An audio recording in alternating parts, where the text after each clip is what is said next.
Sebagai persona, manusia mampu menentukan dirinya. Penentuan diri ini terjadi karena manusia memiliki akal budi.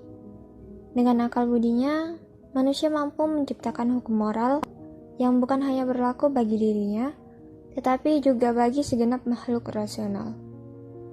Dengan demikian, manusia adalah makhluk yang otonom. Persona adalah wajah sosial kita, semacam topeng yang kita rancang secara sadar atau tidak, untuk memberikan kesan kepada orang lain dan sekaligus untuk menutupi sifat asli diri kita. Istilah awamnya yang biasa dikenal, persona adalah pencitraan yang Anda buat. Elemen persona. Elemen persona yang pertama adalah karakter. Setiap pribadi memiliki karakter yang unik. Karakter merupakan kebiasaan hidup seseorang yang melekat dan tidak bisa diubah dengan mudah. Karakter alamiah terbentuk melalui lingkungan di mana seseorang hidup. Kedua, akal budi. Akal budi merupakan elemen persona yang paling hakiki. Akal budi merupakan keistimewaan manusia. Akal budi adalah dasar bagi manusia untuk mencari kebenaran. Ketiga, kebebasan. Wacana mengenai kebebasan juga bersifat personal, karena yang dapat menentukan hanya diri seseorang. Johnny Dewey tahun 1859 sampai 1952 bahkan mengatakan kebebasan merupakan bagian dari martabat kemanusiaan yang tidak bisa dibungkam oleh siapapun. Keempat, nama.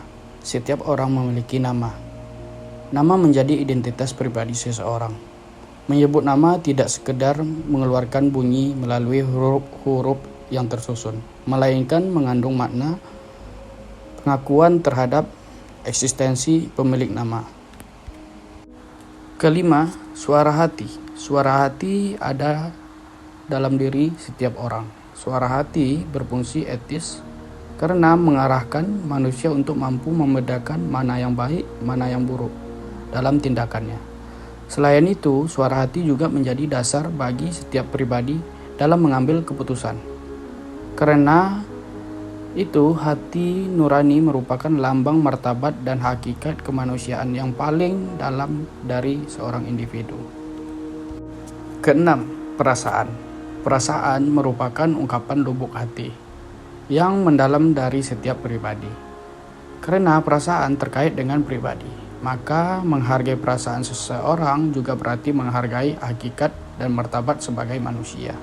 Manusia sebagai persona menurut 3 pandangan. Pertama, ada pandangan ontologis. Dalam pandangan ontologis, tekanan manusia sebagai pribadi diletakkan pada rasionalitas dan individualistis.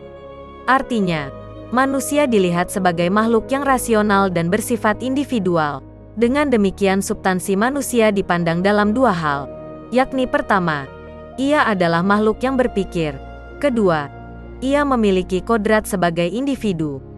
Kedua, pandangan psikologis. Pendekatan psikologis meletakkan pribadi manusia pada aspek psikis. Fokus perhatian psikologi adalah emosi dan afeksi. Ketiga, pandangan dialogis. Pandangan dialogis mengaitkan pribadi manusia dengan hubungan antara satu manusia dengan manusia yang lain. Dalam pandangan ini, manusia adalah makhluk relasional. Pribadi setiap manusia terbentuk melalui relasi, yakni jiwa dan badan, relasi individu dengan masyarakat. Manusia merupakan makhluk hidup yang dapat berperan sebagai subjek maupun objek. Manusia merupakan makhluk hidup yang sangat menarik. Manusia berperan sebagai subjek dalam melaksanakan tindakan atau tingkah laku dalam lingkungannya. Selain itu, manusia juga bisa memikirkan dirinya sebagai objek pikiran dan renungan. Keberadaan diri sebagai manusia merupakan tingkat yang paling tinggi di antara makhluk hidup, sehingga ada kebanggaan di dalamnya.